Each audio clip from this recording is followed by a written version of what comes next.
J'arrive. Bon. OK, alors, on est rendu dans la deuxième partie de la soirée, après la pause. J'allais quasiment dire, quasiment comme à la télé, là, pour ceux qui arrivent maintenant, comme s'il y avait eu un commercial, mais non, c'est pas une émission de télé, c'est une vidéo en 2, 3, 4 parties. On est toujours la même journée, alors c'est toujours mercredi, le 22 mai 2013, et on est rendu dans notre soirée multidimensionnelle au volet mini-conférence, donc dans la dimension plus mentale. On a fait physique, éthérique, astral ou émotionnel, là c'est mental. Par la suite, on va faire causal, qui est créatif, psychique, qui est au niveau de l'amour pur, et atmique, l'esprit divin, l'intuition, l'unification. OK, donc pour l'énergie mentale, je vous ai parlé par courriel, je vous ai parlé au début de la soirée que j'avais un sujet assez confrontant dont je voulais parler. Et pour les gens de YouTube qui écoutent en ce moment, je leur avais posé la question, avez-vous le goût d'un sujet qui confronte plus notre ego ou bien un sujet qui est plus doux à prendre pour l'ego? Et finalement, la réponse que j'ai eue, c'est vas-y comme tu le sens, on te fait confiance. Bon. Et il y a une personne qui aurait pu être ici ce soir, qui aurait été particulièrement touchée par le sujet dont je vais parler. Et là, je ne sais pas trop si je vais parler juste de ça. Je vais peut-être rajouter d'autres choses après. Si la personne avait été là, peut-être que j'en aurais parlé aussi plus longuement, je l'aurais plus enveloppé. Là, je vais y aller d'une façon un petit peu plus directe avec ce que je voulais dire, parce que une des personnes qui aurait pu être très confrontée par ce que je vais expliquer maintenant, cette personne-là, elle n'est pas là, puis elle pourra prendre la vidéo chez elle, l'écouter à son rythme. Donc, c'est différent d'être face à face. Que moi, j'explique des choses, puis que je sache qu'une personne est directement touchée dans ce que j'explique. Donc, je vais commencer avec un sujet qui peut être confrontant pour certaines personnes, mais qui ne le sera pas pour d'autres personnes qui ne sont pas directement touchées. Mais c'est quand même un thème très universel, vous allez voir. Si vous n'êtes pas touché personnellement, vous êtes touché de par des gens dans votre entourage. Fait que c'est quand même bon d'avoir des notions particulières sur ça. Voyons, j'ai eu juste un petit flash, je voulais rajouter un détail. Je viens d'avoir un autre flash qui n'a pas rapport du tout. Il y a un petit climatiseur qui est là. Je ne sais pas si vous l'aviez entendu à la caméra dans la première partie où j'étais encore plus proche du climatiseur. En tout cas, s'il y a un petit bruit de fond que vous entendez, c'est le petit.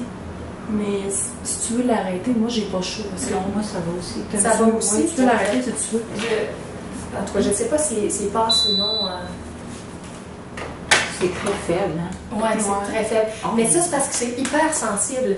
J'espère que... j'ai fait une conférence, ma conférence sur les 22 processus de la loi d'attraction. Ça fait plus d'1 an et quelques. Puis, il n'y avait pas de bruit, j'entendais rien. Puis quand j'ai écouté la vidéo après, il y avait un gros bruit de fond. Beaucoup de vaisselle. Dans un resto, je pense? Non, pas celui-là. Ça, c'est avec François. Celui-là, ça c'est le pire de tous les bruits de fond. Non, l'autre, j'étais toute seule dans la maison chez ma tante. C'était une trappe d'air pour le chauffage. C'était dans la période du temps des fêtes. Fait que j'entendais rien, mais il devait y avoir comme un petit vent. Mais ma caméra était juste à côté et ça a fait un bruit de fond tout au long que moi, j'entendais pas du tout. Alors là, j'ai pas fait mes tests de son avant, puis j'ai pensé après coup, est-ce que le climatiseur fait un bruit de fond? En tout cas, si vous avez eu le bruit de fond pour le début, les 2 premières parties de la vidéo, vous ne l'aurez pas pour les parties 3-4. C'est le compromis entre les deux. OK, je vais faire aussi un petit commentaire sur le fait d'être confronté dans notre ego.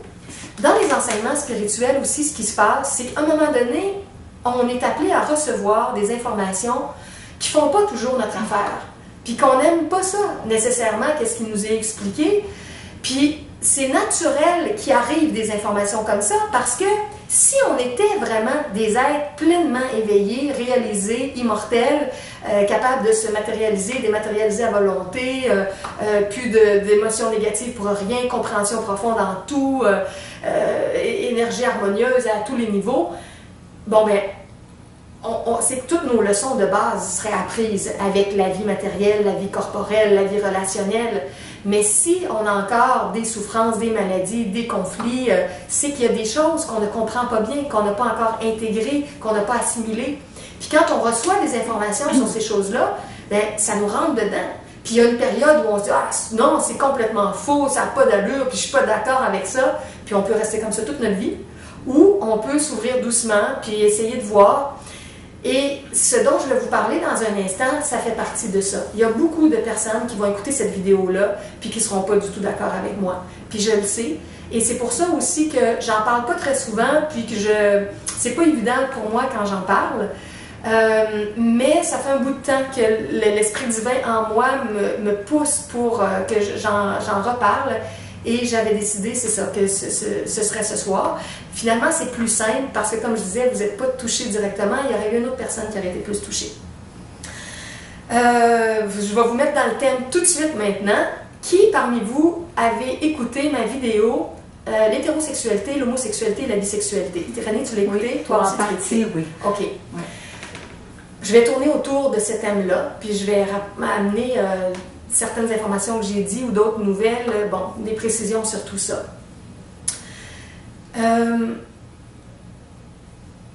Bon, en commençant, je veux dire que, au-delà de ce que je vais expliquer dans un instant, moi j'ai des amis qui sont hétérosexuels, homosexuels, bisexuels, et quand on est au niveau du cœur, au niveau de l'essence, notre relation va très bien. Et je souhaite le meilleur pour eux dans leur vie, ils souhaitent le meilleur dans ma vie. Je souhaite que ces gens-là, peu importe leur orientation, qu'ils aient tous les bonheurs qu'on peut imaginer et toutes les situations de vie les plus agréables possibles. Là, il y a beaucoup de conflits avec toutes les histoires, les lois qui changent pour le mariage gay, c'est autorisé ou non dans tel pays et tout ça. Donc, moi, de toute façon, moi, je suis pas pour tout ce qui est rigide, puis toutes les règles, puis toutes les boîtes et toutes ces choses-là. Donc, ça me dérange pas comment ça fonctionne au niveau des lois, puis même si ça peut faciliter la vie de personnes dans différents contextes, tant mieux quand il y a des lois qui aident les gens à mieux vivre. Donc, mettons que j'y vais de façon très, très précise, là, que des gens qui n'ont pas une orientation sexuelle conventionnelle, qui puissent se marier, qui puissent avoir des enfants, qui puissent avoir des droits légaux de couple ou de finances partagées selon les règles sociales dans les finances, dans les couples, quand il y a séparation et tout ça. Bon, que les gens de quelconque orientation aient droit à tous les mêmes avantages, je suis pour ça, pour que tout le monde soit le plus heureux possible. Donc, cela dit, mon propos, c'est pas à ce niveau-là, c'est plus au niveau ésotérique. Il y a au niveau ésotérique ou spirituel des compréhensions que la plupart des gens n'ont pas sur qu'est-ce qui joue dans notre orientation sexuelle et comment ça peut jouer dans nos conflits intérieurs et comment ça peut activer des problèmes et des maladies.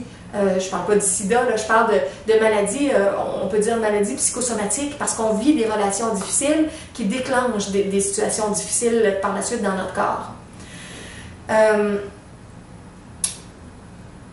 Donc, je veux vous dire quelques mots sur le fait que la plupart des gens dans notre société maintenant, dans les pays ouverts comme nous ici en Amérique, puis on pourrait dire aussi en Europe, on pense que l'orientation sexuelle qu'on a, c'est figé, puis on a ça comme de naissance, puis qu'on peut rien faire avec ça, puis beaucoup de gens se sont battus pour faire reconnaître les choses comme ça. Plus un être chemine spirituellement, plus il va réaliser qu'on a eu des incarnations passées. Et dans nos incarnations passées, on a vécu toutes sortes de choses, puis on a eu toutes sortes de relations, et parfois on est incarné en homme, et parfois on est incarné en femme. Ce qui veut dire que par la suite, dans une incarnation suivante, il y a des restes énergétiques de tout ce qu'on a vécu dans le passé. Donc là, dans notre vie présente, on peut être hétérosexuel, ou on peut être homosexuel, ou on peut être bisexuel, ou on peut être du côté des transsexuels, transgenres, de ce qu'on sent, de ce qu'on vit. Il existe toutes sortes de pressions, toutes sortes d'élan, toutes sortes de natures. Mais ça ne s'enracine pas juste dans notre vie présente, ça s'enracine dans le passé. Et si on parle juste au niveau des explorations qu'on fait dans nos relations, tout est possible, puis tout est correct, tout est une expérience, tout est un apprentissage. Le problème, c'est que quand on parle au niveau de la sexualité, nos comportements sexuels ont des vibrations, puis ont des vibrations qui peuvent nous élever de plus en plus pour contribuer à notre propre ascension et à l'ascension de la Terre, ou on peut rentrer dans des vibrations qui vont baisser notre vibration et baisser les vibrations de la Terre. Et à un moment donné, on a des prises de conscience à faire et des choix à faire pour voir, pour sentir qu'est-ce qui vraiment vient nous alléger, nous aider à ascensionner toujours un peu plus et qu'est-ce qui nous complique la vie puis qui fonctionne à l'inverse. Beaucoup de gens savent que j'enseigne depuis longtemps la sexualité tantrique. Dans la sexualité tantrique, on devient conscient que quand on est réuni avec un pôle complémentaire, un homme puis une femme ensemble, c'est comme une batterie avec un pôle positif et un pôle négatif. Puis les deux forces qui se réunissent créent une troisième force, qui est le courant comme de l'électricité avec la batterie, ou qui est le courant du feu de l'énergie sexuelle et qui va devenir le feu de la Kundalini à un moment donné pour régénérer toute la colonne vertébrale, les chakras, activer l'énergie. Tout ce courant de vitalisation-là dans la sexualité, c'est possible quand on est avec un pôle complémentaire pour vraiment être comme une batterie énergétique puis que le branchement se fait des deux côtés. Quand on a une sexualité, pour toutes sortes de raisons et d'influences et d'expériences dans nos vies passées, où on est avec un pôle de même nature, de même sexe que nous, deux femmes qui sont ensemble ou deux hommes qui sont ensemble, au niveau énergétique profond, comme au niveau plus ésotérique, on peut dire, le match vibratoire énergétique se fait pas de la même façon dans l'emboîtement des corps et la troisième force ne peut pas être créée dans l'union sexuelle.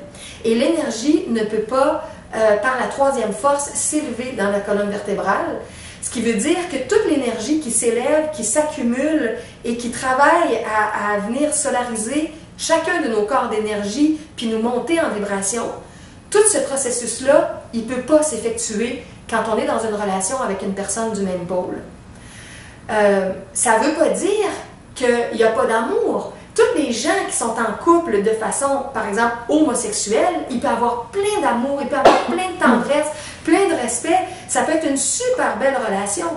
Mais dans la chimie énergétique sexuelle et spirituelle qui se vit, il y a une porte qui est fermée par l'homosexualité pour l'enclenchement des vibrations plus élevées. Ce qui veut dire que dans les jeux sexuels, l'énergie va toujours rester dans le bassin, puis elle ne pourra pas monter de la même façon et venir nourrir les corps de lumière et venir nourrir les chakras. Donc l'énergie va jouer pour tous les plaisirs corporels et génitaux spécialement.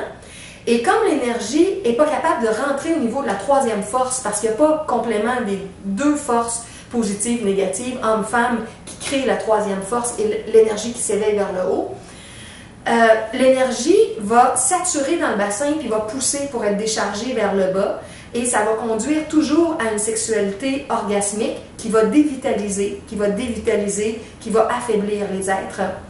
Comme je suis en consultation avec toutes sortes de personnes par courriel, par téléphone, en personne, j'ai eu des consultations avec des homosexuels et je me souviens entre autres d'un qui me disait, une fois que j'ai découvert que la sexualité tantrique existait, j'ai trouvé ça beau, tout ça, puis j'ai essayé de la pratiquer avec mon chum. Donc c'est un gars avec un autre gars, deux gars ensemble, puis il m'a dit, ça s'est mis à me brûler dans le corps, puis j'ai dit, c'est naturel, c'est pas naturel que ça brûle, mais je veux dire, c'est normal. C'est normal, c'est ça, parce que tu essayais de conduire l'énergie vers le haut comme on enseigne dans le tantrisme, avec beaucoup d'enseignants qui ne connaissent pas les vrais fondements du tantrisme, qui parlent plus de jeux sexuels, mais qui ne connaissent pas vraiment le mécanisme plus profond en énergie.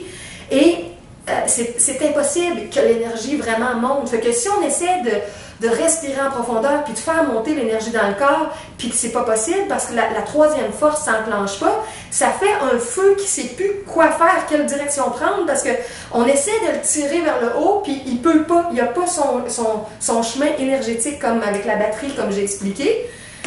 Puis son courant naturel, c'est d'être expulsé dans la sexualité conventionnelle si on ne va pas vers le tantrisme. Fait que ça fait un gros tiraillement intérieur. Les couples homosexuels qui s'essaient au tantrisme, souvent, ça va générer des malaises puis des douleurs. Et pourtant, ça peut être des personnes très spirituelles, des hommes et des femmes qui ont fait de la thérapie, qui font de la croissance personnelle, qui lisent et lisent, qui assistent à des séminaires, souvent même qui sont des enseignants dans ce domaine-là.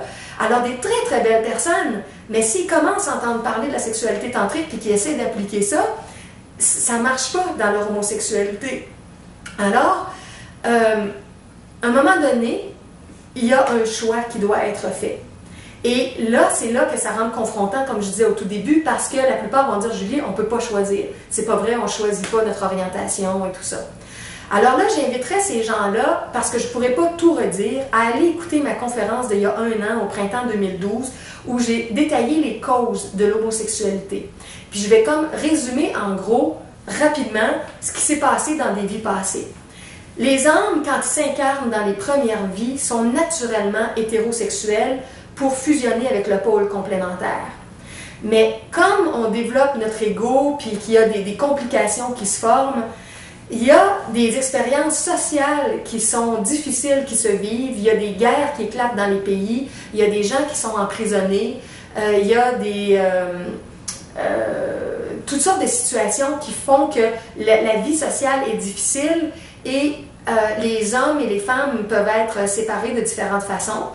Et quand la vie sociale est difficile, puis que les gens cherchent à avoir une sexualité, à un moment donné, une personne qui est hétérosexuelle, qui l'a été pendant longtemps, va doucement commencer à s'ouvrir à l'homosexualité pour pouvoir partager la tendresse, pour pouvoir avoir la sexualité.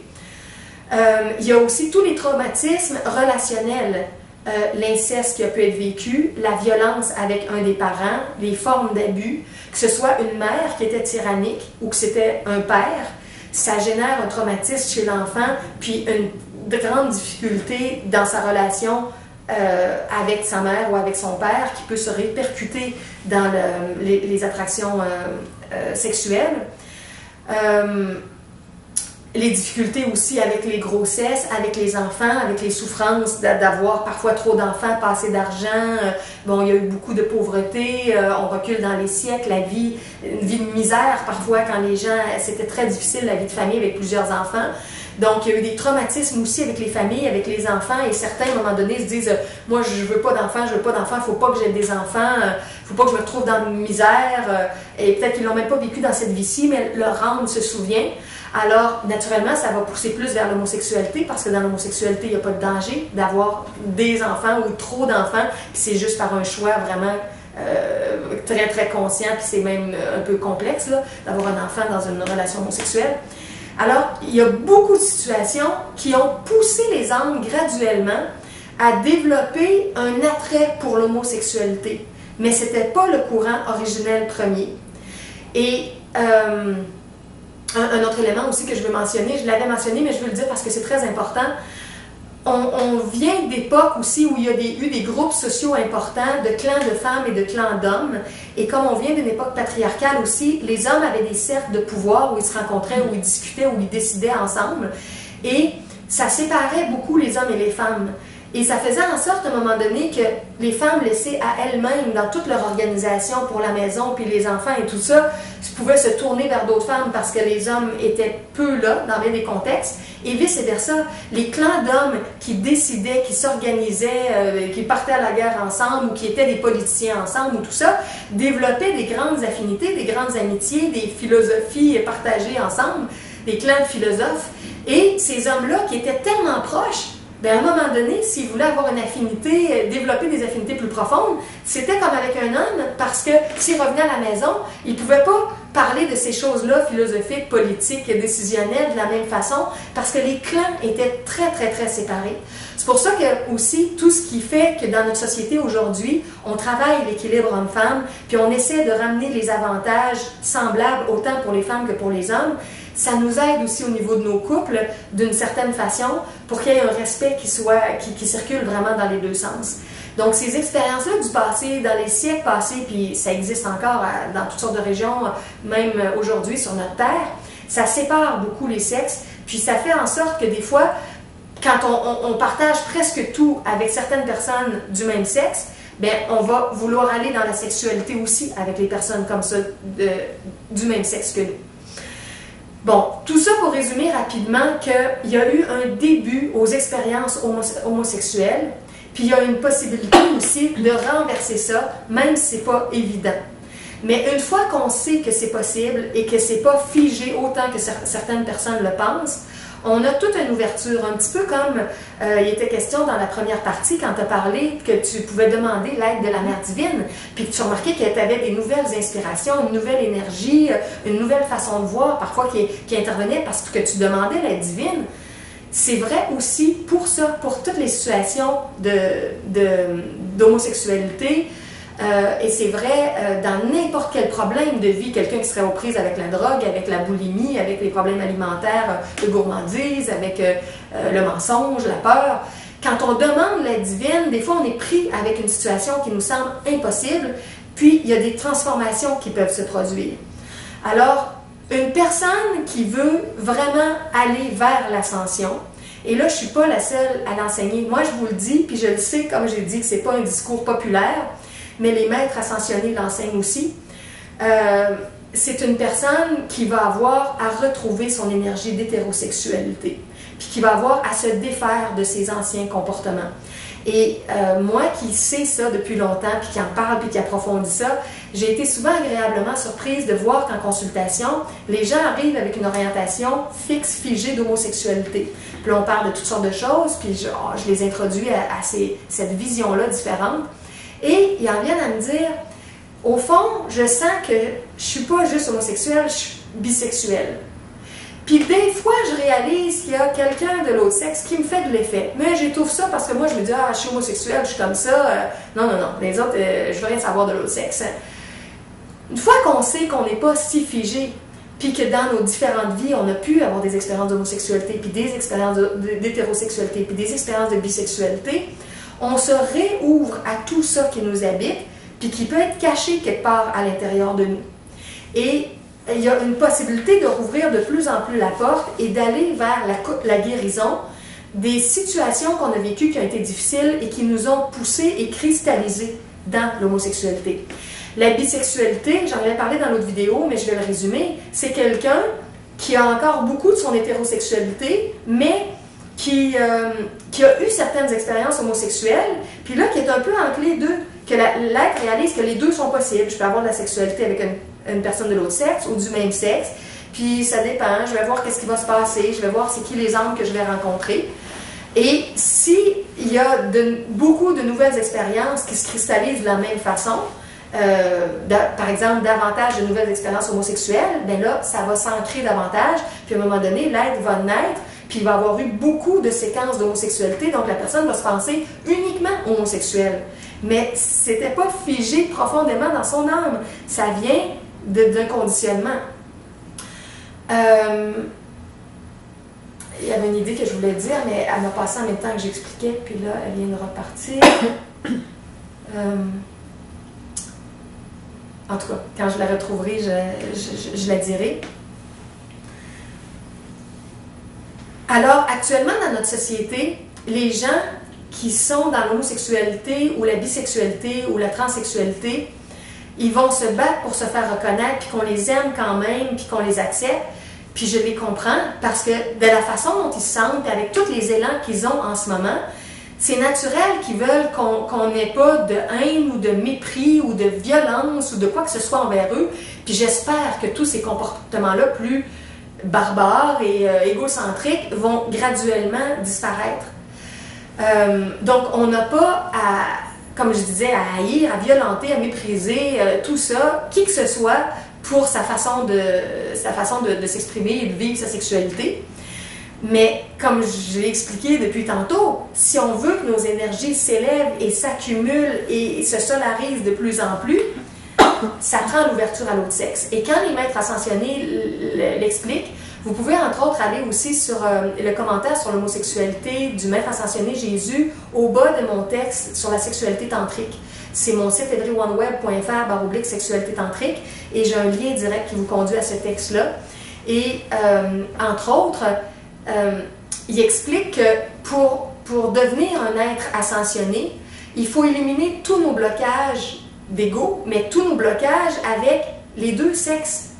Il ne faut pas être plus polarisé vraiment d'un côté ou de l'autre. Ça ne veut pas dire d'être bisexuel puis d'être ouvert avec n'importe qui. Ça veut dire que quand tu es incarné dans un sexe, tu dois être capable de rentrer pleinement dans l'expérience qui est à faire dans une incarnation avec ce sexe-là et t'ouvrir pleinement au sexe complémentaire pour toute la chimie qui va se créer.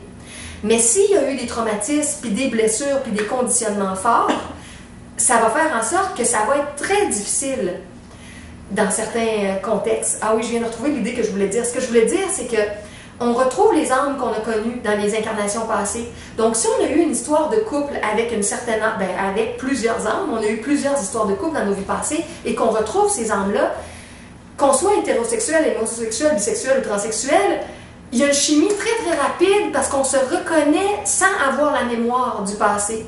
Et ça, c'est toujours troublant parce qu'on croise des âmes avec lesquelles on a eu des vies sexuelles. On a eu des vies de couple, on a eu des vies de famille, on a eu des vies frères et sœurs, on a eu des fois des vies de collègues de travail. Des fois, on a eu des vies d'ennemis ou si on était ennemis. Alors, il y a une vieille énergie émotionnelle qui est cristallisée quelque part dans la mémoire, dans notre annale akashique personnelle, de toute la mémoire de notre âme. Et quand on retrouve ces âmes-là, il y a une chimie très très rapide qui se met en place. Et si c'est plutôt positif, ben ça vient nous troubler, puis on se dit, c'est juste un ou une amie, ou est-ce que cette personne-là devrait être un conjoint ou une conjointe? Et là, si on était en couple avec quelqu'un, puis que cette personne-là a changé de sexe, disons qu'on était deux femmes ensemble, puis dans la vie d'après, disons, moi je suis encore une femme, puis l'autre est devenu un homme, ou vice, en tout cas, vous pouvez imaginer tous les scénarios, là, mais qu'il y en a un des deux qui a changé de sexe, l'attirance peut être encore là, mais le sexe a changé. Et si on veut cheminer intensivement en spiritualité puis en tantrisme, va falloir à un moment donné être capable de passer par-dessus ces jeux d'attirance-là pour reconnaître que ça vient de quelque chose de très loin en arrière dans notre parcours d'âme, et que si on n'est pas dans la complémentarité énergétique pour maximiser tout notre potentiel, de garder cette personne-là comme un ou une amie, mais de ne pas en faire une relation de couple. Et être patient pour attendre de rencontrer une nouvelle personne, puis cette personne-là qu'on aime déjà beaucoup, elle peut rester proche, elle va rester dans notre cercle s'il y a une chimie d'âme très très forte. Mais attendre dans cette incarnation-ci le véritable complément énergétique pour nous. Mais comme je disais, s'il y a eu vraiment des ancrages forts, ça peut être très dur. Et s'il y a eu des blessures avec l'autre sexe, puis que quelqu'un a une haine quasiment de développer, mais ça peut être un peu caché contre l'autre sexe, ça devient très difficile. Il y a aussi le fait que la sexualité homosexuelle, comme je disais, elle ne permet pas facilement d'avoir des enfants. Puis, ça va un petit peu banaliser le rapport sexuel parce qu'il va pouvoir être fait de façon beaucoup plus fréquente sans s'assurer de tout ce qui se passe au niveau des périodes de fécondité et tout ça. Et la sexualité devient de moins en moins sacrée et de plus en plus physique, dense, juste les jeux de corps. Et on ne voit plus tout le côté plus sacré, plus magique que la sexualité est là pour créer des choses à l'intérieur de nous, avec tout le tantrisme, ou créer la possibilité d'avoir un nouvel être. Ces deux portes-là se ferment. On ne peut plus créer un nouvel être, puis on ne peut plus créer les corps solaires, puis créer tout le feu de la Kundalini qui va régénérer les chakras et la colonne centrale de notre être. Donc, le schéma créatif originel et sacré de la sexualité, il est complètement abandonné dans les jeux sexuels plus bruts de l'homosexualité. C'est pas mauvais en soi au niveau du plaisir. On sait tous qu'il y a plein de plaisirs corporels, charnels. Il n'y a personne qui peut nier ça en massage ou en sexualité. Notre corps réagit. Mais la possibilité de transcendance, d'élévation, d'énergétisation et de création en soi ou d'un être, elle est perdue. Et là, on essaie de contrer ça de toutes sortes de façons, par les mères porteuses, par les adoptions et tout. Bon, puis c'est correct aussi à un certain niveau parce que, bon, on redéveloppe des cellules familiales autrement, puis cette connaissance-là, elle n'est pas répandue dans la société, donc on fait comme on peut pour recréer des cellules. Mais tout ça vient d'une connaissance sacrée qui a été perdue. Je pense aussi à quelqu'un que je connais qui a eu un traumatisme profond avec sa mère. Sa mère qui lui disait tout petit, si t'es pas gentil puis tout ça, je vais t'envoyer à la rue puis tu te débrouilleras tout seul. Puis il y avait, je pense, 3 ans, 4 ans quand ça se passait. Fait qu'il fallait qu'il soit l'enfant parfait parce que s'il était pas parfait, il était toujours menacé d'être abandonné. pensez-vous que ça développe un amour très très fort pour sa maman, ça, de toujours se faire menacer d'être abandonné comme ça? Ça, c'est juste un exemple. Je pourrais sortir toutes sortes de traumatismes relationnels puis de parents-enfants qui existent, mais cet être-là, je sais qu'il y a une violence cachée, puis une haine, puis une souffrance profonde de sa relation avec sa mère. Alors, ça facilite pas du tout son ouverture de cœur et de sexualité avec les femmes. C'est beaucoup plus naturel pour cet être-là de s'en aller vers un autre homme, puis qui va naturellement plus accepter. Alors qu'un autre, par exemple, qui aurait été battu par un homme, qui aurait été violenté, qui aurait été méprisé ou de différentes façons, pourrait au contraire avoir un traumatisme avec un homme et dire « moi je veux rien savoir d'un homme, je veux une femme à la place ». Donc, on s'en rend pas compte, mais il y a comme des fuites de guérison, des fuites pour régler nos blessures profondes. Et c'est tellement profond qu'on ne veut pas en parler, on ne veut pas y toucher, on ne veut pas avoir accès ni à ce qui a pu se traumatiser dans cette vie-ci, ni les traumatismes qui viennent des vies passées. Puis si ça se règle jamais, ben ça fait juste s'accumuler, puis ça s'accumule, puis ça s'accumule, puis ça s'accumule, puis ça se règle pas, ça s'empire. Donc, c'est un sujet qui n'est pas évident, mais qui demande une compréhension profonde pour sortir des sentiers sociaux habituels. Et là, je vais rentrer un petit peu dans le parcours d'une démarche que moi, je propose en consultation privée, puis j'ai quelques personnes qui la font et qui la vivent. Et j'imagine qu'un jour, il va y avoir de plus en plus de gens qui vont être dans cette démarche-là, qui vont reconnaître qu'il y a une raison importante à cheminer pour pouvoir retrouver graduellement un alignement avec l'hétérosexualité puis l'harmonie avec l'autre sexe sans tous les conflits et les malaises qu'on peut ressentir parfois. Et des fois, je fais un peu des blagues avec ça, mais je pense qu'un jour, ça va être une réalité. Vous savez, de nos jours, il existe les AA, il existe pour les drogues générales aussi, c'est pas alcoolique anonyme, mais drogué anonyme. Il existe les dépendants affectifs anonymes. Il existe les, c'est pas sexaholiques qui disent, mais ceux qui ont des dépendances sexuelles, qui vivent tous les parcours de groupe AA, mais pour la sexualité. Donc, le parcours de transformation des groupes AA, il s'est élargi avec plusieurs choses. Et moi, je pense qu'un jour, il va y avoir aussi comme les AA, mais avec l'homosexualité, les homosexuels anonymes. Les gens qui sentent qu'ils ont une énergie comme ça, qui la vivent librement ou qui la vivent de façon cachée et qui vont vouloir s'entraider, non pas dans le sens s'entraider pour déployer pleinement l'homosexualité, mais pour régler les blessures, puis les conflits, puis les traumatismes, puis les conditionnements qui ont été forgés depuis longtemps avec l'homosexualité ou la bisexualité. Et ça va être des groupes d'entraide sur ce thème-là. Mais ça va être, comme je disais, ça va partir d'un point où il n'y a pas de jugement, de dénigrement et de haine. C'est pour ça que je trouve que c'est très bon ce qui se passe dans notre société pour que là, on accepte de plus en plus les autres orientations sexuelles puis qu'on arrête de juger ces gens-là. Mais c'est pas la raison définitive qui nous permet de régler tout ce qui est dans ça. Donc, si notre société arrive à moins juger, ça va être très bien. Puis les âmes qui vont être prêtes à aller plus loin, à partir du non-jugement, vont quand même pouvoir faire un cheminement avec ça. Et là, comme, mettons, en thérapie, en croissance personnelle, des choses qui peuvent être faites pour les gens qui cheminent comme ça, il y a entre autres, d'abord, l'invocation de la force de la Mère divine et du Père divin. Puis là, vous pouvez l'appliquer pour n'importe quoi, comme je disais, dans votre vie. N'importe quel problème que vous avez qui n'est pas relié à l'orientation sexuelle. C'est la plus grande force qui soit pour nous aider à retrouver nos énergies d'essence, notre énergie originelle. Fait que si vous voulez avoir des nouvelles intégrations, des nouvelles compréhensions, quelque chose qui commence à bouger, à se placer autrement dans votre énergie, commencez d'abord, tous les matins et tous les soirs, par invoquer la force divine. Parce que c'est les présences divines, les maîtres ascensionnés, les anges et les archanges, l'Esprit Saint, l'Ange divine, l'Esprit divin, toute la Mère divine, le Père divin, la force christique ou bouddhique, ces présences-là savent qu'on est en ouverture pour retrouver notre schéma originel parfait.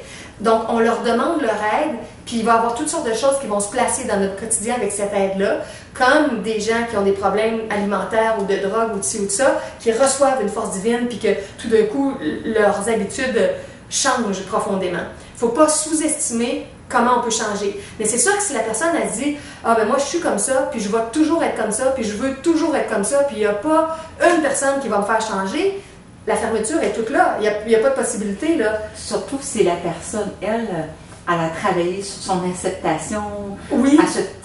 Dans son orientation, oui. Elle a travaillé fort pour s'accepter oui. envers elle, envers sa famille, envers les amis, dans son milieu de travail. Ah oui. Elle a cheminé là-dedans. C'est pas pour rebasculer tout ça. Mais je pense qu'au départ, il faut être vraiment sentir l'appel de l'éveil. Oui. Il faut vraiment que ça soit fort pour que l'âme décide de faire ce cheminement-là. Ça prend un grand appel, puis tout ce qui touche la sexualité en général, c'est dans les derniers appels qu'on reçoit, parce que c'est tellement profond à l'intérieur de nous que c'est difficile d'intervenir à ce niveau-là. Donc les gens vont harmoniser beaucoup d'autres volets de leur vie, puis ils vont garder ça plus pour la fin, dans les dernières incarnations. C'est parmi les dernières blessures qui vont être réglées pour finaliser un parcours d'ascension ou d'immortalisation. Donc, si une âme se dit, ben moi, ça me dérange pas, je vais me réincarner encore 2 fois, 3 fois, 10 fois, puis je vais vivre mon sexualité autant que je le veux, c'est correct. Moi, j'ai pas de problème avec ça, c'est tous des choix d'âme. Mais si une personne veut avancer plus rapidement vers son ascension puis toutes ses capacités divines à déployer, ça prend d'autres choix qui vont être faits. Puis comme tu viens de le dire, Bernadette, j'ai eu un jeune en consultation qui avait 18 ans à l'époque, puis c'est exactement ce qu'il me disait. Il me dit, Julie, j'ai travaillé tellement fort pour me faire accepter dans ma famille, puis mes amis, puis mon milieu, puis là, tu m'apportes toute une autre vision. Est-ce que je veux vraiment embarquer dans ça? Puis ça, c'était une personne qui a coupé les ponts avec moi. Il y en a qui les coupent, puis il y en a qui les gardent, il y en a qui reviennent cycliquement. Bon, puis je comprends, c'est vraiment pas simple et facile. Eux, c'est vraiment confrontant. Ah oui. Mais j'imagine que ça doit être plus facile pour quelqu'un qui est bisexuel. Oui. Parce qu'à ce moment-là, il y a les deux. Oui. Là, c'est vraiment une décision à ce moment-là. Ah oui. OK, je veux l'éveil, mais en même temps, c'est plus facile. Oui. OK, je mets un sexe de côté, puis je vais avec l'autre. J'essaie d'investir avec l'autre parce que je sais pour quelle raison profonde je veux vivre ça. Mais tu vois, c'est ce que tu disais tantôt, là, moi, la plupart des homosexuels que je connais, ils disent tous qu'ils ont été attirés, mettons un homme. Je suis capable d'être attirée par une femme, là, à la limite, là. J'ai déjà eu des femmes, la majorité, moi, de ceux que je connais, ils m'ont dit ça. Oui. Mais je préfère les hommes. Oui. Puis fait que ça veut dire que, c'est ça, comme tu dis, il y a une ouverture, mais ils choisissent de ne pas la vivre. De se canaliser plus avec les hommes, puis ils sentent que l'attirance est plus forte. Puis elle peut être plus forte aussi si les dernières incarnations ont été homosexuelles. Ils ont quand même leur fond hétérosexuel avec les pressions sociales qui fait qu'ils vont vers ça en étant plus jeunes, mais ils retrouvent leur partenaire puis leur mémoire homosexuelle des autres incarnations. Puis là, ça prend la place en avançant en âge vers 25, 30, 35 ans, puis en avançant. Puis, comme je disais, ça simplifie beaucoup de choses au niveau sexuel, de ne pas avoir peur du tout d'avoir des enfants, d'avoir de la sexualité quand on veut, tout ça. C'est tout un autre parcours, là, quand tu n'as pas à t'occuper de la sexualité d'une femme, de la fécondité de la femme dans le couple. Alors, ça a l'air de rien, là, mais ça n'existe pas. Mais si ça pouvait exister, une absence de préoccupation face aux naissances dans l'hétérosexualité, il y a déjà un certain nombre d'homosexuels qui verraient autrement tout cet univers-là. Il y a aussi, ça dépend aussi de la mentalité, il y en a qui vont vers les contraceptifs très, très conventionnels puis qui peuvent être nocifs pour le corps. Fait que des fois, les gens le règlent avec ça, un contraceptif, mais ils ne savent pas les effets secondaires que ça peut avoir dans le corps des femmes. En tout cas, là, je ne rentrerai pas dans tous ces détails-là, mais c'est ça, du moment qu'il y a une attirance vers l'homosexualité, il y a quelque chose qui est comme plus simple, parce que tu es du même pôle, pas d'enfants, remarque que c'est compliqué pour ceux qui en veulent beaucoup, là, ça c'est l'inverse. Fait qu'il y a une espèce de simplification qui des fois rend ça tout plus facile également. Mais, comme je disais, si la personne sait ce qu'elle veut vivre comme processus d'ascension puis avoir accès à d'autres capacités, bien là, elle peut faire ses choix un peu différemment.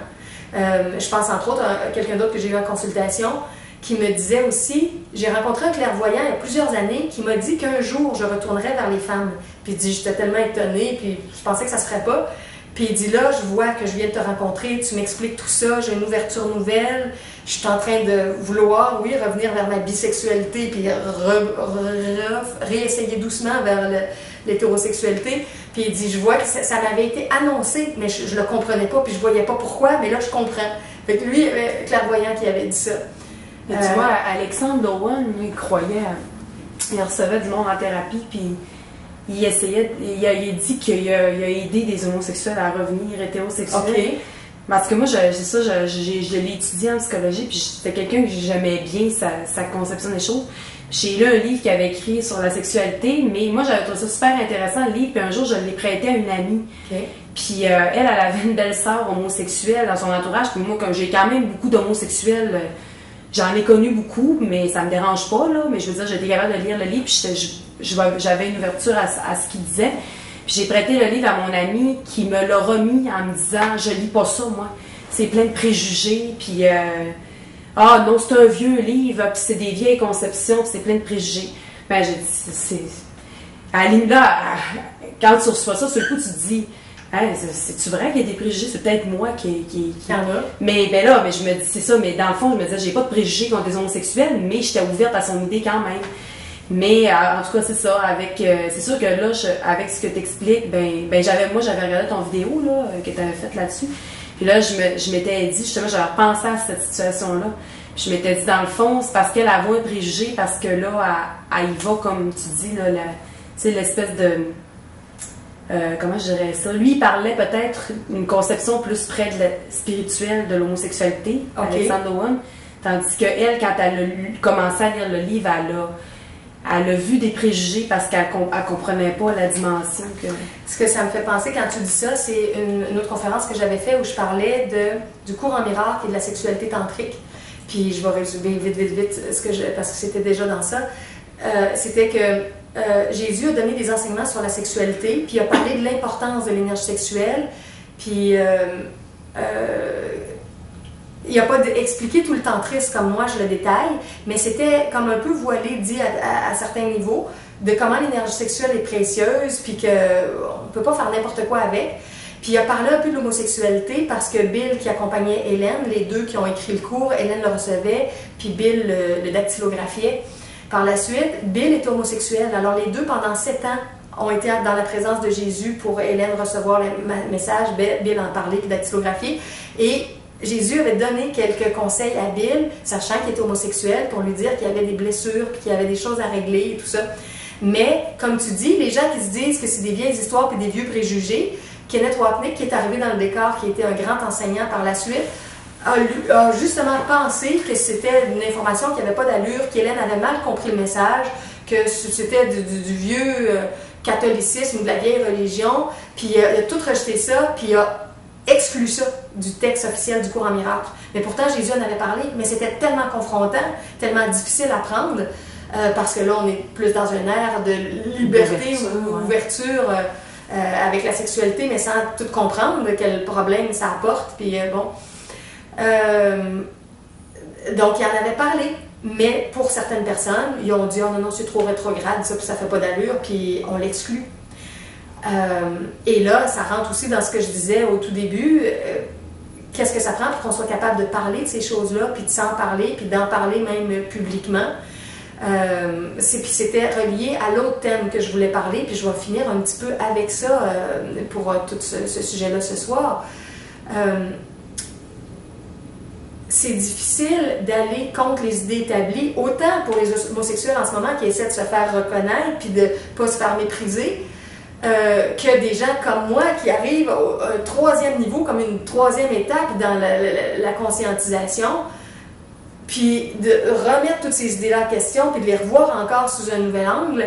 Les pionniers sont très souvent mal vus, sont très souvent critiqués. Alors, c'est pas facile de prendre la parole dans un livre ou dans une vidéo ou dans une conférence ou même dans un petit cercle d'amis. Et on a beaucoup de peur à l'intérieur de nous qui nous empêche d'être qui on est vraiment, de dire ce qu'on a vraiment à dire, de s'expliquer entre nous. Et il y a un travail à faire à ce niveau-là aussi. Toutes nos fameuses peurs qui bloquent la communication plus directe, les enseignements plus directs. Fait que j'aimerais ça, juste brainstorming, que vous me disiez, c'est quoi les premières peurs qui montent en vous quand vous pensez, à un moment donné, avoir à communiquer sur un sujet controversé. Pas juste celui dont j'ai parlé ce soir, mais ça peut être n'importe quel autre sujet. Quelle peur qui monte? Ben, la sexualité tantrique, parce que déjà là, parce que moi j'ai déjà parlé de, tu sais, avec les choses que tu me dis, moi je suis pas encore capable de la pratiquer, là. Okay. On dirait que je comprends pas ça. Je pense que c'est une incompréhension. Mais j'ai abordé le sujet avec certaines personnes, puis je me suis fait dire, ben, en tout cas, les gens, je voyais que ça les confrontait. Oui. Parce que ils veulent pas ça. Ils veulent pas ça, non. Certain. Puis c'est ça. Moi c'est pas que je voudrais pas, mais je comprends pas comment arriver là, en arriver là. OK. C'est ça. Mais c'est bon que tu me le dises, vois-tu, on se connaît depuis un bon bout de temps, puis ça, je savais pas ça, que tu avais cette non, j'ai pas saisi vraiment c'était quoi. Éventuellement, on pourra s'en reparler pour que je te donne quelques petites précisions sur certaines choses, là. Mais c'est ça, ce qui distingue majoritairement la sexualité conventionnelle de la tantrique, c'est l'orgasme. L'orgasme qui expulse l'énergie de vie, puis qui nous dévitalise, puis qui pousse toutes nos énergies. Mais tu vois, c'est ça, je le comprends, tu sais, dans ma tête, je suis capable de l'expliquer, mais je le ressens pas. Tu le ressens pas? Non, okay. Je suis pas capable. C'est peut-être aussi parce que tu es plus jeune. Quand on est au début de la trentaine, c'est moins évident que quand on entre au début de la quarantaine, puis au début de la cinquantaine. Plus notre réserve est forte quand on est jeune, moins on le voit. C'est comme tu as beaucoup, beaucoup d'énergie. Fait que là, quand t'en libères un peu, ça paraît pas trop. Mais plus on avance en âge, puis plus on est dévitalisé, là, plus ça paraît, puis plus ça paraît avec chacun des orgasmes. Fait que la sexualité tantrique qui, elle, nous aide à reconnaître notre drogue avec l'orgasme, puis qui nous apprend doucement à s'en passer, puis à se revitaliser, on en ressent de plus en plus. C'est ça, c'est le concept de comment on arrive à pas se rendre là. Oui. C'est juste en respirant, puis Oui, parce que il n'y a pas de pratique très compliquée. Oui, c'est la respiration profonde, mais c'est aussi la vigilance avec notre intensité d'énergie. Moi, je parle du continuum de 0 à 10 ou de 1 à 10, où 1, tu as juste un petit high sexuel, puis l'énergie monte. 9, tu es très très haut en intensité sexuelle, puis 10, t'exploses. Bon, mais quand on sait qu'on ne veut pas exploser pour pas se dévitaliser, puis pour pas vieillir en accéléré, puis qu'on veut explorer le tantrisme, à ce moment-là, on devient plus vigilant pour notre continuum. Fait que quand il y a des baisers, quand il y a des touchés, quand il y a des mouvements dans nos jeux de sensualité, on est à l'écoute vraiment de ce qu'on sent à l'intérieur de nous. Puis tu deviens plus conscient pour être capable d'évaluer, est-ce que je suis à 2, 3, est-ce que je suis à 4, 5, 6 dans mon intensité, est-ce que je suis à 7, 8, est-ce que je suis à 9 sur le bord d'exploser. On devient très très bon pour évaluer nos jeux énergétiques, nos montées à l'intérieur de nous et nos descentes. Puis on apprivoise ça, puis on commence à comprendre comment on peut moduler ça, puis pas amener l'énergie trop haute. Plus on explore la sexualité tantrique, moins on voit à 9, parce que 9 c'est très dangereux, ça prend une fraction de seconde pour que l'énergie soit toute expulsée. Fait qu'on apprend à savourer les plaisirs et les sensations beaucoup plus quand on est entre 6 et 8, je dirais, puis même plus bas, là, mais on va moins haut en high d'intensité, mais on est capable de plus prolonger. Mais tu vois, moi, je me suis fait dire par des gens que la sexualité tantrique, c'est une sexualité où tu peux être en orgasme pendant 2 heures, sans arrêt. Bon, puis quand je me fais dire ça, je fais, mais est-ce que ils ont-tu mal compris? Parce que c'est pas l'explication que j'en ai reçue par toi. Oui. C'était au contraire que tu te rendais pas là. Oui. Puis, j'ai lu ça, là, tu peux être là-dedans, puis même 2 heures, puis même 24 heures. Ce qui confond en général, c'est que quand l'énergie n'est pas libérée, on peut avoir des rapports sexuels plus longs, mais il ne faut quand même pas les faire si longs parce que ça charge tout le corps. Ouais. C'est un voltage énergétique qui augmente. On devient une centrale énergétique plus puissante.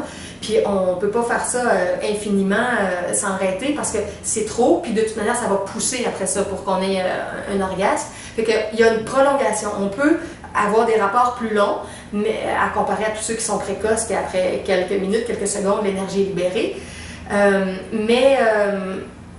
La notion d'orgasme pendant 2 heures, c'est impossible. Là. Ben, c'est ça, je me disais. Non, ça se peut pas. À la limite, il y a des gens qui ont des pratiques sexuelles puis des jeux pour amplifier l'intensité puis faire que ça va être un plus gros high. Et ça, on appelle ça du tantrisme noir. Toutes sortes d'enseignements sexuels pour jouer avec l'énergie sexuelle, mais au bout du compte, ça va être pour arriver pareil à l'orgasme, à la dévitalisation, à l'expulsion, puis à une méga expulsion, méga orgasme, méga expulsion.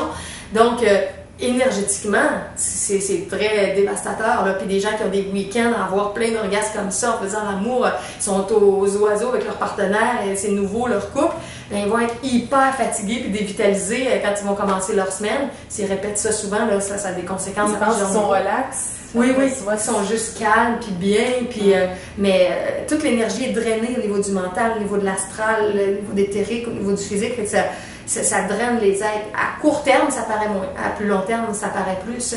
Fait qu'il y a une grosse confusion entre tout ce qui est tantrisme noir et tantrisme blanc. C'était là mon... C'est ça. C'est ça, tu oui, puis dans une société en général, vu que le monde n'aime pas la vision du tantrisme blanc, parce que c'est exigeant, puis il faut se défaire de notre drogue d'orgasme, ça fait en sorte que ce qui est enseigné presque partout, en massage et en relation complète, c'est du tantrisme noir. Des sensations sexuelles, mais pour avoir des explosions orgasmiques plus puissantes. Okay. Fait que c'est très, très différent. Moi, je fais partie d'un petit nombre de gens là, qui enseignent vraiment le tantrisme blanc.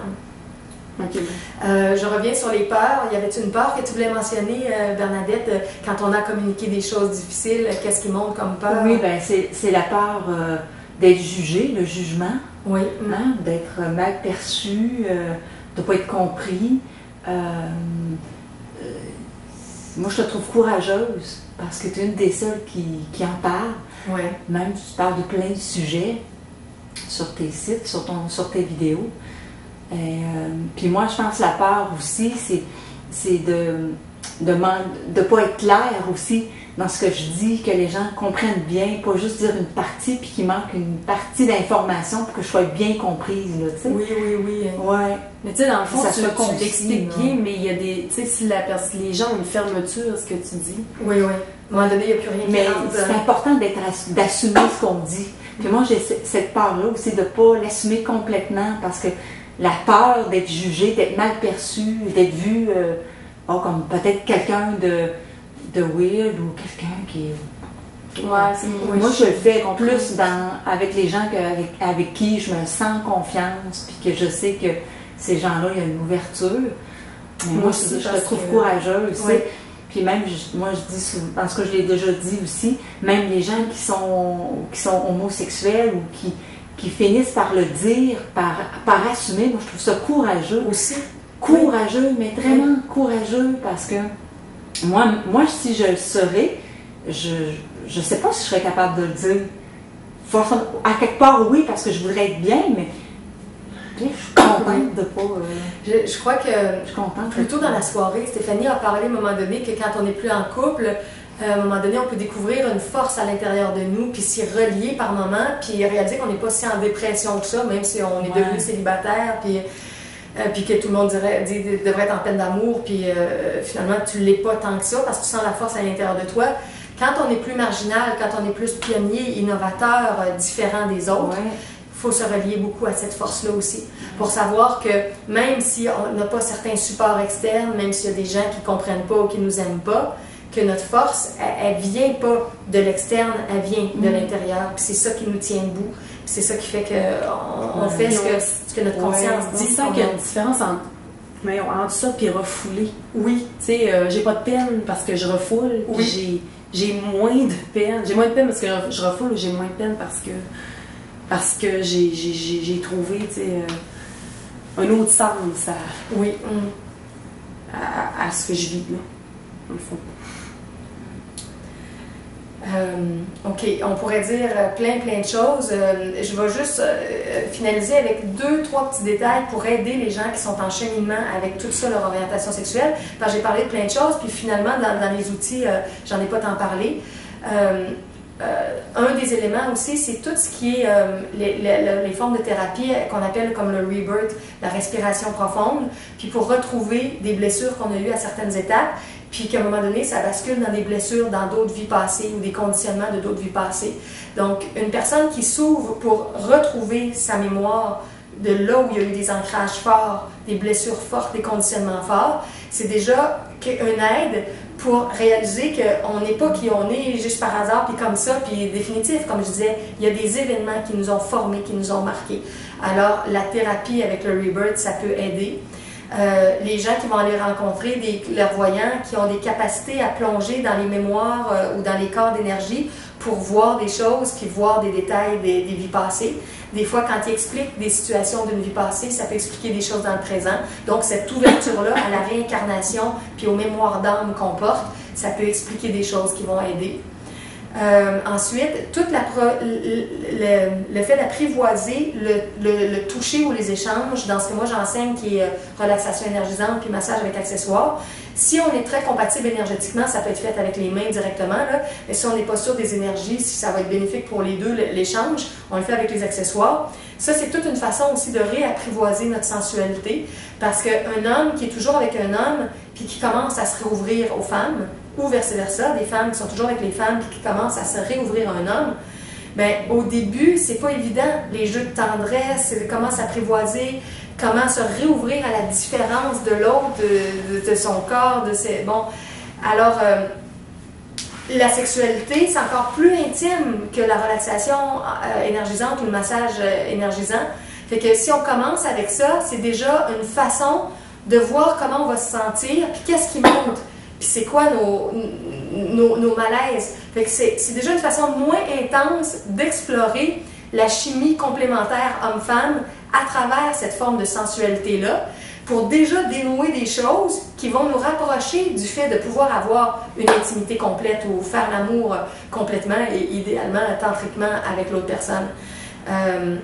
Fait que ces jeux-là qui font beaucoup de bien là, en massage et relaxation avec accessoires, ils peuvent être un outil pour travailler la guérison avec l'autre sexe. Et un des éléments que Jésus, comme maître ascensionné, a expliqué aussi, c'est que dans nos blessures avec l'autre sexe, on a beaucoup tout ce qui est l'accusation, la projection, le cours en miracle détaille ça de toutes sortes de façons. Ça vient pas du cours en miracle, mais ça vient de Kim Michael, qui a reçu des enseignements télépathiques de Jésus. Il a expliqué que quand à un moment donné, il y a des choses qui marchent mal dans notre vie, on cherche un bouc émissaire, puis on accuse. Puis souvent, dans la vie des âmes, il est arrivé un point où la personne n'arrive plus à se responsabiliser, puis à dire « c'est moi qui ai créé ce scénario-là, c'est moi qui ai aimanté ça par mes énergies ». C'est dur, la responsabilité profonde. C'est bien plus facile de pitcher les problèmes sur les autres, sur la société, sur le gouvernement. Donc, à un moment donné, il arrive un point où l'homme refuse toute responsabilité, puis la projette sur l'autre sexe. C'est soit la mère ou le père, ou soit c'est le conjoint. Puis c'est toi le coupable, puis c'est toi, puis moi, j'ai rien à faire là-dedans, j'ai rien à voir. Puis quand c'est projeté comme ça, à un moment donné, ça fait vraiment un fossé entre les deux sexes. Puis il y a un sexe qui est comme haï secrètement, puis c'est la façon de se protéger, de voir notre propre responsabilité dans une situation. Donc, il y a beaucoup de cas d'homosexualité qui sont aussi dans cette dynamique-là, puis c'est pas reconnu. C'est tellement dur de voir nos projections, puis de voir que les gens, on ne sait pas pourquoi, qu'ils nous tombent ses nerfs, ou ils nous frustrent, ou puis qu'on a tendance à les accuser. Il y a un miroir quelque part, puis il y avait un lien avec notre énergie, puis quelque chose qu'on a fait. Mais c'est tellement dur, cette compréhension-là. Fait que ça, là, ça demande beaucoup de cheminement personnel pour défaire des projections comme ça. Mais quand ils ont été très, très ancrés, très projetés, puis créer le fossé, ben après ça, c'est l'autre qui est coupable, c'est l'autre qui est méchant, c'est l'autre qui est non aimable, puis on n'aura surtout pas d'intimité puis de sexualité avec quelqu'un que c'est ton bouc émissaire, tu sais. Tu as projeté tous les torts du monde dessus. Fait qu'il y a des homosexuels que les femmes ont bien des problèmes et des torts, puis il y a des femmes homosexuelles que les hommes sont responsables de tous les maux du monde, tu sais. Bon, ce n'est pas que ça, c'est des éléments que je donne, des pistes qui aident à avancer à travers tout ce parcours-là. Puis comme il y a plusieurs incarnations possibles, ben, si c'est pas tout réglé dans une incarnation, ça peut être continué dans une autre. Comme le tantrisme, si on en fait un bout dans une vie, on peut faire un bout dans une autre. Oui, Bernadette? Oui. Moi, en tout cas, ce que je pensais, c'est qu'on choisissait notre plan de vie aussi. Oui. OK, moi, je décide, dans cette vie-ci, j'expérimente l'homosexualité. Oui. Je pensais que ça se faisait à ce niveau-là. Oui. Oui, aussi? Oui, c'est possible. Oui, parce qu'il y a des grands thèmes, des grands événements dans notre vie qui ont été choisis, puis les rencontres ont été préparées. Mais de la même façon, quand il y a des nouveaux apprentissages qui bouleversent tout ça aussi, ça peut être préparé qu'à un moment donné, il y aurait un revirement de situation. Puis des fois, on accepte notre plan, puis des fois, on le refuse. Une personne qui se suicide, souvent, c'est qu'elle a refusé son plan de vie. Ouais. Il y avait des choses qui n'étaient pas faciles à vivre, Puis la personne finalement décide de partir puis de ne pas faire face à ce qu'elle trouve trop difficile. Parce que ça peut être quelqu'un aussi qui a eu des jugements devant des gens qui étaient homosexuels, puis qui, elle, pour avoir plus de compassion, décide d'avoir à le vivre pendant un certain temps. Puis oui, ça peut être ça aussi. Oui, il y a toutes sortes de raisons. Parce que dans une société, je trouve qu'on est beaucoup plus tolérant aussi. Oui. Hein, les enfants, tout ça, il y a plus de compassion entre nous, plus de tolérance aussi. Oui, d'acceptation de la différence. D'acceptation de la différence. Oui, oui. Ça a du bon. Oui. Ça dans a l'expérience. Oui, ça a du bon côté, des bons côtés aussi, effectivement. Oui. Ouais. Alors, c'était supposé être une mini-conférence, mais ça fait plus grande conférence. Je vais m'arrêter ici pour ce volet-là. Et est-ce que je mets la musique pour le prochain? Là, on va rentrer dans l'autre étape qui est plus causale pour la créativité. Puis avec une visualisation créatrice que je vais guider. Oui, je pense que je vais remettre